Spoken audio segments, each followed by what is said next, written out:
1946 کے الیکشن میں جب کانگریس خدائی خدمتگار پارٹی کو 18 ریزرو سیٹس پر ملی تھی جبکہ مسلم لیگ کو صرف 13 ملی تھی، تو حکومت 1946 میں NWFP جو اب خیبر پختونخوا کے نام سے ہے پاکستان میں 94% مسلم پختون تھے، وہاں حکومت میں ڈاکٹر خان صاحب وزیر اعلیٰ تھے۔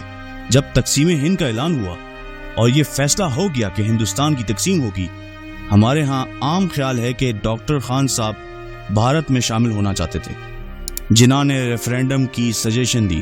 ریفرینڈم کا نتیجہ پاکستان کے حق میں آیا تو ڈاکٹر خان صاحب نے ریزائن کر دیا تھا۔ تو اس کے پیچھے اصل میں حقیقت ہے کیا واقعی ڈاکٹر خان صاحب نے ریزائن کیا تھا ابھی کہ نہیں؟ دراصل حکومت جو تھی وہ ڈاکٹر خان صاحب کی تھی۔ مسٹر جناح نے یہ کہنا شروع کر دیا تھا پہلے ہی کہ یہ حکومت جو ہے اسے ریزائن کر دینا چاہیے کیونکہ یہ پاکستان کے خلاف ہے۔ 3 جون تقسیم منصوبے میں NWFP کے پاس آپشن تھی، وہ یہ تھی یا تو وہ بھارت میں شامل ہو جائیں یا پھر پاکستان میں۔ ڈاکٹر خان صاحب خان عبد الغفار خان یعنی جو کانگریس پارٹی جو ہے، انہوں نے کہا تیسری آپشن بھی تو دیں۔ تیسری آپشن میں وہ کہہ رہے تھے کہ پختونستان یعنی ایک الگ ملک کی چوائس بھی تو دیں ہمیں۔ انگریز حکومت نے ڈاکٹر خان صاحب کی اس ڈیمانڈ کو ریجیکٹ کر دیا۔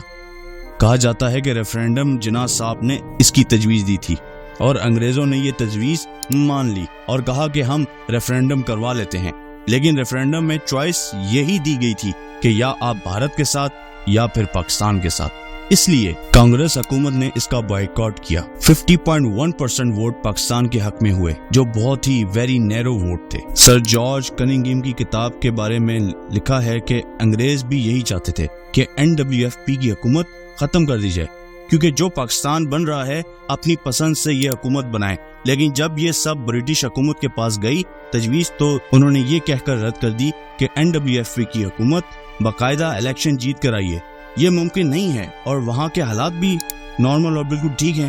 انہوں نے کہا کہ پاکستان کی حکومت اس مسئلے کو دیکھے جو ابھی وجود میں آئی ہے۔ جناح صاحب نے NWFP کے پہلے گورنر جو بنائے وہ تھے سر جارج کننگھم۔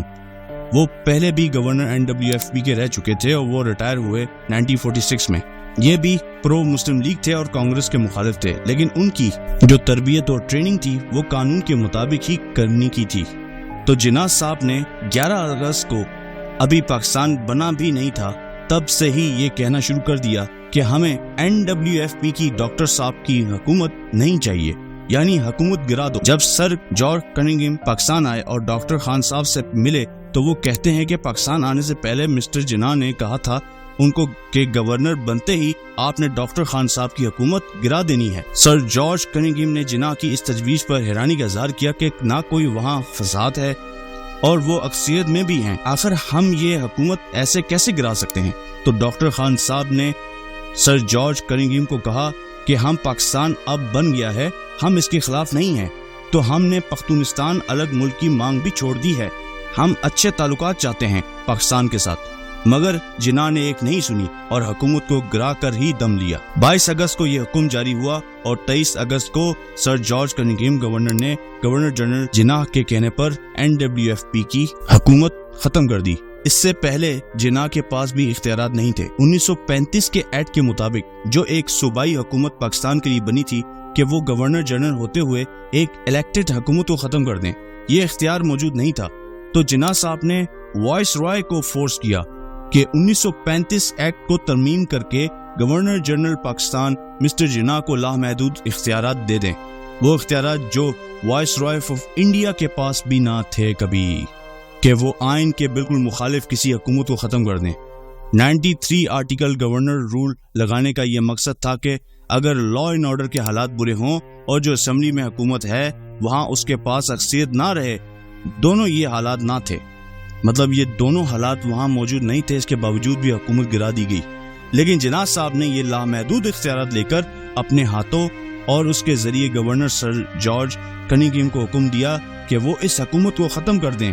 ڈاکٹر خان صاحب نے ریفرینڈم کا بائیکاٹ اس لیے کیا تھا کیونکہ ان کو تیسری چوائس الگ ملک کی نہیں دی، اور انہوں نے کہا کہ جو جناح کی حلف اٹھانے اور پرچم کی سرمنی ہوگی، ہم اس میں اس لیے نہیں آنا چاہتے کہ کہیں وائلنس نہ ہو جائے، لیکن ہم حکومت پاکستان کے ساتھ کوآپریٹ کریں گے اور الگ مانگ ہم نے اب چھوڑ دی ہے۔ اب ہم پاکستان کے ساتھ چلنا چاہتے ہیں، مگر جناح صاحب نے لامحدود اختیارات کا استعمال کرتے ہوئے الیکٹڈ حکومت کو ختم کر دیا اور اس کے بعد مسلم لیگ کی حکومت بنائی اور ڈاکٹر خان صاحب اور ان کی پارٹی کے ساتھ زیادتی شروع کر دی۔ اور 1948 میں جناح صاحب زندہ تھے مگر بیمار تھے، تو لیاقت علی خان جو کہ پرائم منسٹر تھے نے حکم دیا۔ خان عبد القیوم خان اور لیاقت علی خان نے مل کر خدائی خدمتگار کا جو جلسہ تھا اس پر فائرنگ کروائی، 100 کے لگ بھگ لوگ مارے گئے۔ پاکستان بنتے ساتھ ہی جمہوریت اور پارلیمنٹ آئین کے نظام کی وائلیشن شروع ہو گئی، اور شروع ہوئی وائلیشن جناح نے کی کہ انہوں نے ایک الیکٹڈ حکومت کو فارغ کر دیا جس کی اکثریت تھی پارلیمنٹ NWFP جو اب KPK یعنی خیبر پختونخوا ہے، جہاں حالات بالکل ٹھیک تھے۔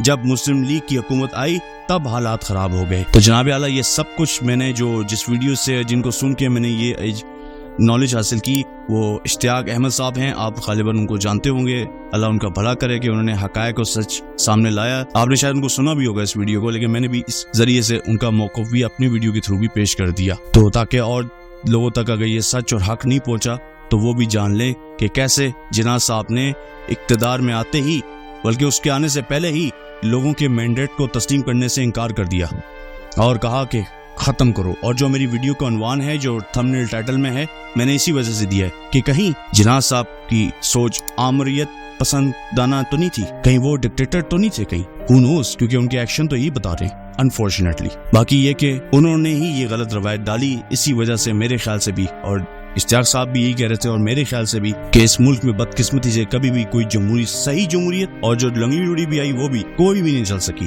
ہم کس منہ سے ڈکٹیٹرز کو بولیں کہ آپ حکومت گرا دیتے ہیں؟ یہاں تو ہمارے فاؤنڈر نے آتے ہی ایک الیکشن سے جیتی ہوئی حکومت کو جو اکثریت میں بھی تھے اور بغیر کوئی حالات خراب بھی نہیں تھے گرا دیا وداؤٹ اینی ریزن۔ بہت ہی بری اگزامپل جو ہے تاریخ میں جناح صاحب نے رکھی اور جس کا خمیازہ ہم میرے خیال سے آج بھی بھگت رہے ہیں۔ اور آئی ہوپ کہ یہ سب حقائق جاننے کے بعد تو کم سے کم ہم جناح کی پرستش کرنا چھوڑ دیں گے۔ جو لوگ کرتے ہیں اللہ کا شکر ہے، ہم تو نہیں کرتے، جو لوگ کرتے ہیں اور میجورٹی کرتے ہیں تو آنکھیں کھولیں گے، ہم سب گناہ گار ہیں، خطا کار ہیں، وی آر ناٹ اینجلس۔ سو یہ کلٹ کائنڈ آف مینٹیلٹی کو ختم کرنا ہوگا اور ہر کسی کو پرکھنا ہوگا۔ اگر کوئی غلط ہے، وہ کوئی بھی ہے، آپ نے پوائنٹ آؤٹ ایٹ لیسٹ ضرور کرنا ہوگا، ورنہ کوئی بھی قوم ترقی نہیں کر پائے گی۔ آئی ہوپ آج کا کانٹینٹ آپ کو اچھا لگا ہوگا، اور ایک بار پھر اشتیاق احمد صاحب کا شکریہ کہ انہوں نے ہم سے یہ انفارمیشن شیئر کی۔ جزاک اللہ خیر۔ آپ کو یہ ویڈیو کیسی لگی؟ اپنی رائے کا اظہار کریں، آپ بالکل کریں، اور بتائیں کہ کیسی ویڈیو لگی اور اس بارے میں آپ کا کیا خیال ہے۔ نیکسٹ ویڈیو تک کے لیے اللہ نے کے پانے۔